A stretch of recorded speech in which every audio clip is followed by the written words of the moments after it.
Assalomu alaykum, kanalimizning ashaddiy tomoshabinlari va bizni muntazam ravishda kuzatib boruvchi aziz obunachilar. Bugun sizlar bilan yana bir navbatdagi ajoyib bo'lgan uy loyihasi bilan tanishib chiqamiz. Navbatdagi bu loyihamiz bir qavatlik umumiy 5 xonadan iborat bo'lib, yosh oilalarga mo'ljallangan ixcham va kam xarajatli loyihalardan biridir. Loyihamizga qisqacha to'xtalib o'tadigan bo'lsak, umumiy yashash xonadonlari P obrazga holatda joylashtirib ketilgan, o'rta qismida ozgina landshaftlari bor va bizda orqa hovli taraflari ham mavjuddir. Loyihamizda asosiy xonadonga kirish darvozasi mana bu o'ng qo'l chekkada joylashtirib ketilgan va mana shu darvoza qismida umumiy va mehmonlar uchun foydalansa bo'ladigan hojatxonamiz loyihalashtirib ketilgan. Darvoza qismini to'g'risida o'ng qo'l tarafdan orqa hovli tarafga o'tsa bemalol bo'laveradi. Oralig'imiz juda chiroyli holatda, kichikroq texnikalar o'taveradi. Loyihamizni tashqi razmerlariga to'xtaladigan bo'lsak, umumiy bizda ko'cha tarafimizning razmerlari mana shu fasad qismi 12,50 sm.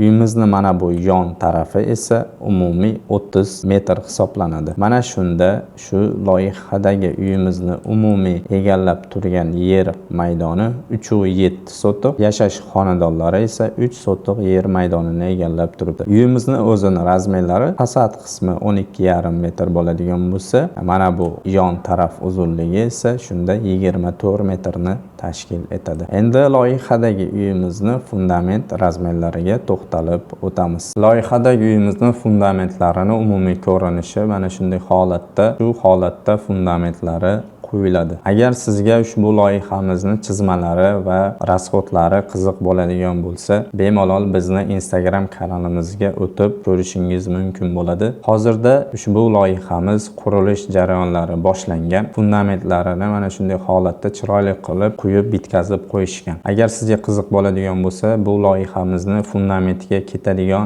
sarflangan miqigacha bo'lgan rasxodlarini Instagram kanalimizga chiroyli qilib obzor qilib joylab qo'yganmiz. Endi fundamentga qaytadigan bo'lsak, dastavval podval bilan tanishtirib o'taman. Bizda mana bu ochiq ayvonimizning ostki qismi podval qilingan. Podvalga tushish zonasi mana bu chekkada qoldirib ketilgan. Bitta eshik, bitta fortichkasi bor. Podvaldan har doim aytib o'tganimdek, katyol va ombor sifatida foydalansa maqsadga muvofiq bo'ladi. Fundamentimiz razmerlari balandligi 60 sm, mana bu eniga esa 40 sm ni tashkil etadi. Joyida esa mana shu fundamentimiz 90 balandlikda qo'yilgan. Sababi ko'cha qismidan uyimizni mana bu sahna qismi pastda joylashganini hisobga olgan holatda plus 30 qo'shib 90 qo'yilgan.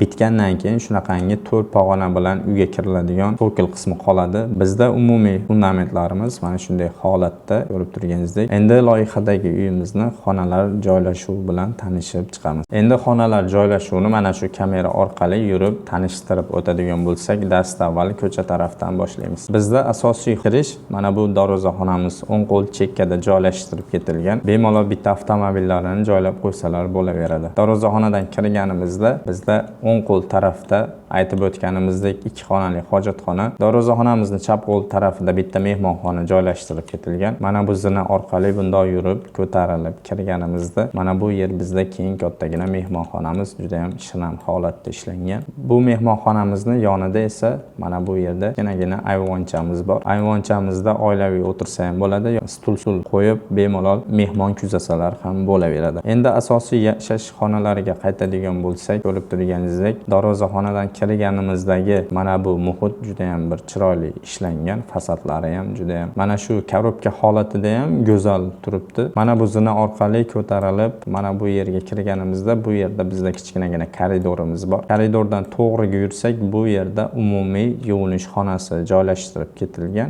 Mana bu tarafda esa bizda oilaviy xonamiz hisoblanadi. Ko'rib turganingizdek, kimdir chaqirib kirsa, keladigan bo'lsa, bemalol mana bu yerdagi panoramik derazalarimiz orqali keldi-ketdini kuzatib turishimiz mumkin bo'ladi. Bu bizda umumiy xona bo'ladigan bo'lsa, mana bu esa umumiy yuvinish xonasi. Endi qolgan xonalarga o'tamiz. Mana shu xonalarimizni mana bu yerida bizda yozgi oshxonamiz qoldirib ketilgan. Yozgi oshxonamiz ham juda ham chiroyli holatda. Bu yerda yozgi yozgi oshxonamiz bemalol ovqat pishirsa bo'ladi. Bu loyihamizda qishki oshxona yo'q, joy kamligini hisobiga mana shu yerda bemalol ovqat pishirsa qishin yozin bo'ladigan oshxona joylashtirib ketganmiz. Qolgan asosiy yana xonalarimiz mana bu tarafda joylashtirib ketilgan. Bu zonalar orqali chiqadigan bo'lsak, mana bu yer bizda deraza hisoblanadi. Mana bu yerda kichkinagina koridorimiz, koridor orqali qolgan xonalarga kirish mumkin bo'ladi. Yosh oilalarga mo'ljallanganligini hisobga olgan holatda mana bu kirganimizda koridorimizning chap qo'l tarafida ikkita bolalar yotoqxonasi,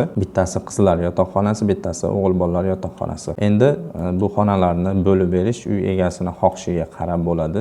Orqa tarafdagi mana bu bolalar yotoqxonasining bittasida derazasi orqa hovliga qarab o'tilgan. Ko'rib turganingizdek, juda ham chiroyli holatda ishlangan. Endi bu xonadan qaytib chiqadigan bo'lsak, bizda koridorimiz ham yoriq holatda turishligi uchun orqa tarafga deraza qoldirib ketganmiz, chunki orqa tarafda o'zini yerlari. Endi mana shu koridorimizning o'ng qo'l tarafida esa mana bu bizda kattalar yotoqxonasi. Kattalar yotoqxonasi ham juda ham keng, chiroyli ishlangan. Oldi hovli tarafga qaratib o'tilgan panoramik derazalari bor. Yotoqxonamiz juda ham yoriq holatda turadi. Bu yotoqxonamizga o'ziga tegishli mana bu yerda shaxsiy yuvinish xonalari bor. Ishlangan, ko'rib turganingizdek, o'rtishkalari orqa hovli tarafga qaratib o'tilgan. Endi bu xonalardan qaytib chiqadigan bo'lsak, mana bu yana bir qizlar yotoqxonasi hisoblanadi. Bolalar yotoqxonasi juda chiroyli ishlangan. Bu xonaga ham deraza qoldirib ketganmiz, tabiiy yorug'lik bilan ta'minlash maqsadida. Endi orqa hovlini tanishtirib o'tadigan bo'lsak, agar kimdir podval qismida katyol qilmaydigan bo'lsa,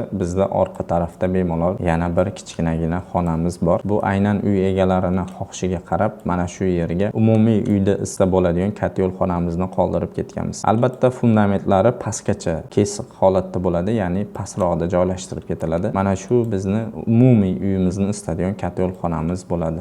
Normalniy holatda joy qoldirib ketilgan. Bu esa bizda orqa hovlimiz. Orqa hovlida bemalol chorva hayvonlarini yoki de parrandalarni boqsa bo'laveradi. Umumiy olganda bugungi loyihamiz mana shunday holatda edi. Ko'rib turganingizdek, juda ham chiroyli holatda ishlangan. Tom qismlariga ham alohida e'tibor berib qo'yamiz va albatta qo'shnilarga xalaqit qilmaydigan holatda tomlari ham yopilgan. Mana azizlar, imkon qadar sodda va tushunarli tushuntirishga harakat qildim. Siz va yaqinlaringizga shunaqangi professional arxitektura va dizayn xizmatlari kerak bo'ladigan bo'lsa, albatta pastdagi nomerlarga aloqaga chiqishingiz mumkin bo'ladi. Va yana shuni eslatib o'tamizki, mana shu loyihamizni rasxodlari va chizmalari sizga qiziq bo'ladigan bo'lsa, albatta bizni Instagram kanalimizga o'tib obuna bo'lib ko'rishingiz va rasxodlari haqida ma'lumot olishingiz mumkin bo'ladi. Rahmat hammaga, salomat bo'linglar. Bizni kuzatishda davom etinglar.